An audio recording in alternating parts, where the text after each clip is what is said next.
what if you could download your second brain into your first brain? In the Obsidian community, people think building your second brains through taking notes, making links, and creating mocks will also grow our first brains. But I noticed that even after taking highlights, creating concept notes, and writing summaries, I would forget insights from books just weeks later. I realized if I wanted to remember the books that were most important to me, I needed a more powerful technique. This is what led me to creating memory palaces. The memory palace technique involves imagining a location in your mind and placing memorable imagery inside that associates with what you want to remember. The memory palace technique is hands down the best technique for memorizing information we have ever discovered. According to Lynn Kelly's 2019 book, The Memory Craft, it was used by our hunter-gatherer ancestors thousands of years before writing and second brains even existed. Because they had to spread their culture entirely orally, they needed a technique that could allow them to memorize tons of information without writing. By using the memory palace technique, I can remember the most valuable insights from books I read many months ago. I have downloaded my second brain into my first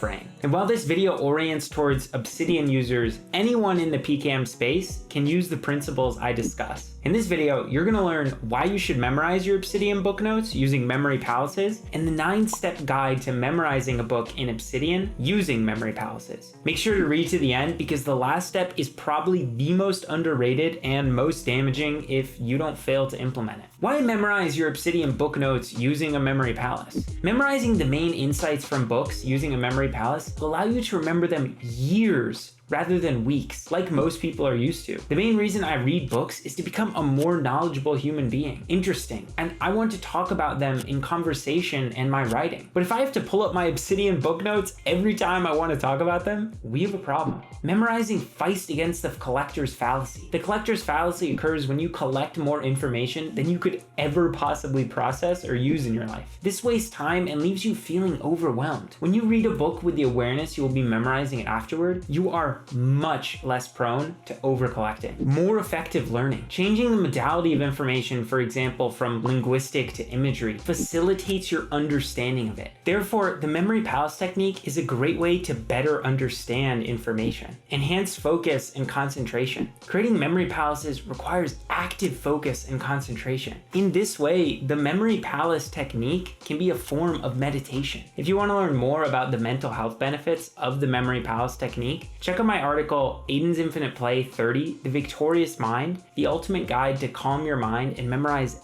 anything with ease. It's useful for different types of information. Memory palaces can be used to memorize a wide range of information, including names, dates, facts, foreign language vocabulary, and even long strings of numbers. So you can take the principles you learn in this video and apply them to memorizing other things in your life. And it's just plain fun. As you will see when we get into the 9-step guide, the act of creating memory palaces is a delightful process. It requires an intense amount of creativity. It's a joyful experience. Now let's get into the guide. The 9-step guide to memorizing a book in Obsidian using memory palaces. Step 1, choose a book and inspectionally read. The first step is to choose a book to read in the first place. If you're struggling to find one, you can check out my book squad playlist up above where I summarize some of my favorite books of all time. Then you want to inspectionally read. Read the introduction, table of contents, and conclusion. Get a rough idea of the argument the author is making, the flow, and if the book is even worth reading in the first place. This process primes your mind for the book's contents if you read it for real. Step 2,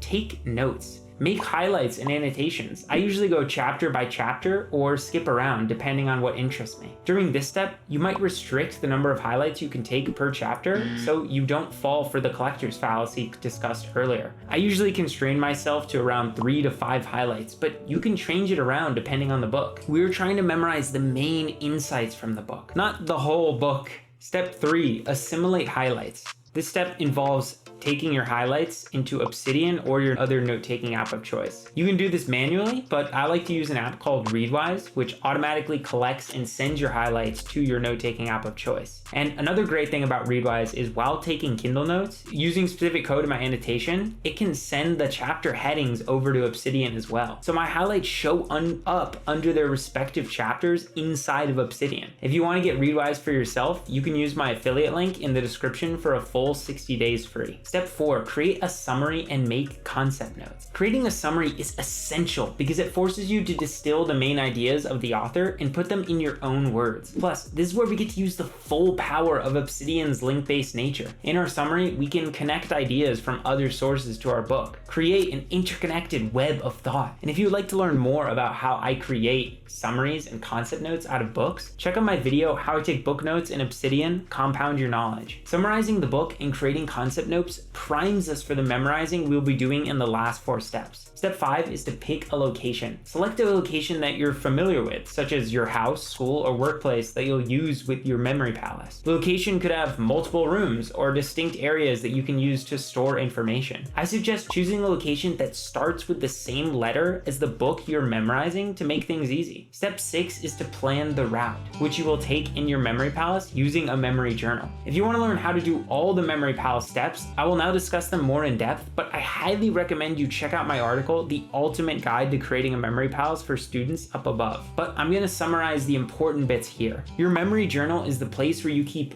all of your associated things related to your memory practice. Here's mine. Gotta support the Cornell brand, am I right? The front is for drawing out your memory palaces, while the back is for practicing recall of the information inside from memory. And I recommend you draw out your memory palaces before you try and memorize anything inside of them. This is because planning the route in your memory palace is crucial. It involves determining the path you will follow and placing images in specific locations to remember things. Planning the route should only take 1 to 5 minutes. We aren't trying to create the Mona Lisa here, but by planning out the route, we'll make sure we don't get confused about where to go once we start going through our memory palace. Simply draw the location you'll use and mark the stations where you'll place the images. The average book has around 10 chapters, so if you're taking 3 highlights per chapter, you'll need a memory palace with 30 separate station or spots for images. Number and organize these stations and create a column to note what each station represents in the memory palace. Here's an example I drew out. The room up above represents diamonds, an Indian restaurant I went to with my girlfriend a few weeks ago. Each number in the room represents micro stations, individual spots in a room that we can use to place images inside. However, I recommend when you're first creating memory palaces that you use macro stations, entire rooms that are used to place a single mental image inside of. It's much easier to create images inside of macro stations when first starting to use micro stations. Step 7 is to create images that stick in the memory palace. You create the memory palace by creating an image to represent each main idea of the 3 to 5 you highlighted for each chapter in its own memory palace station. And if you wanted to, you can use station 1 of your memory palace for the bibliographic information of the book so you can recall it from memory later on. When thinking about how to create an image that's sticky, there are a few things you want to consider. We remember connected things. Humans have incredible spatial memory, and humans remember multi-sensory, vivid, surprising, and vulgar things. So when putting images into your memory palace, we want to try and incorporate these things. But there's one more superpower that you can use to make your images stick out like a sore thumb. Make them personal to you. Instead of using any old cup in a memory palace, use a cup your dad has that says, being 60 isn't all that bad. Instead of using any old bee, use Barry Benson from the Bee Movie. Instead of using any old knight, use a knight's radiant from the Stormlight Archives. The magnetic modes are another great way you can make images sticky. And this I found in Anthony Metvier in his course, Magnetic Memory Method. He recommends you make images stick by utilizing the magnetic modes. Each magnetic mode involves a different sense of the body and mind, and the more you encode in any single image, the more magnetic it is in your mind. It's magnetic because it pulls the information you're trying to remember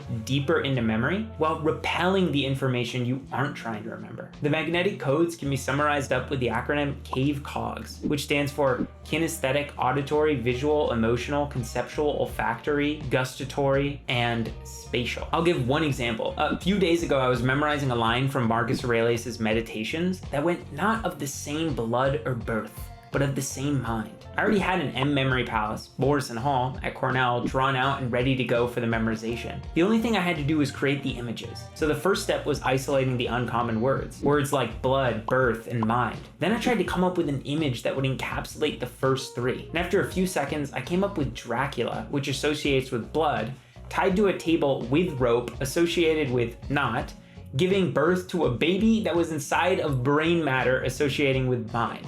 Disgusting, I know. But that's what makes it memorable. Then I ran through the cave cogs and tried to add in each magnetic mode. For kinesthetic, I felt the pain of giving birth.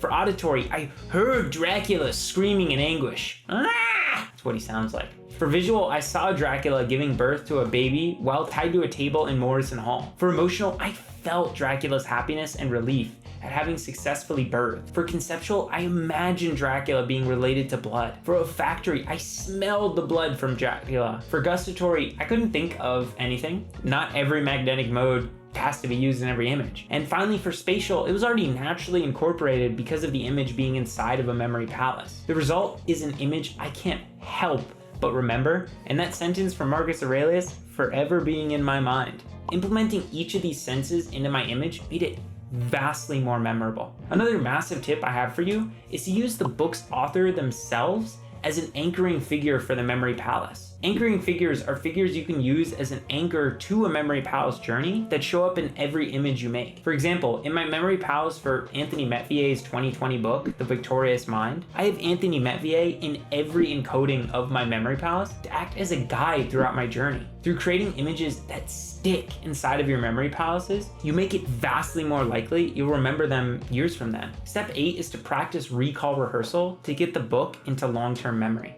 In this step, we practice recalling our image through a process called recall rehearsal so that we can embed them in long-term memory. Recall rehearsal is the art of routinely going through your memory palaces and decoding the knowledge present in them. Unfortunately, we humans are tubes of meat and have evolved to forget knowledge we don't apply. The rate at which we forget information was first studied and encapsulated by Herbert Emminghaus's forgetting curve. According to his curve, we forget most information in the 24 hours after consuming something and slowly forget more over the ensuing weeks, months, and years without recall practice. But if we routinely actively recall knowledge we want to keep, we can fight the forgetting curve through a technique known as spaced repetition. That's where recall rehearsal comes in. So how often do we have to recall rehearse? Dominic O'Brien, a very prominent memory champion, recommends you recall rehearse information using the system described below. Day 1, go through the memory palace once. 24 hours later, go through the memory palace. A week later, go through the memory palace. A month later, go through the memory palace. And finally, 3 months later, go through the memory palace.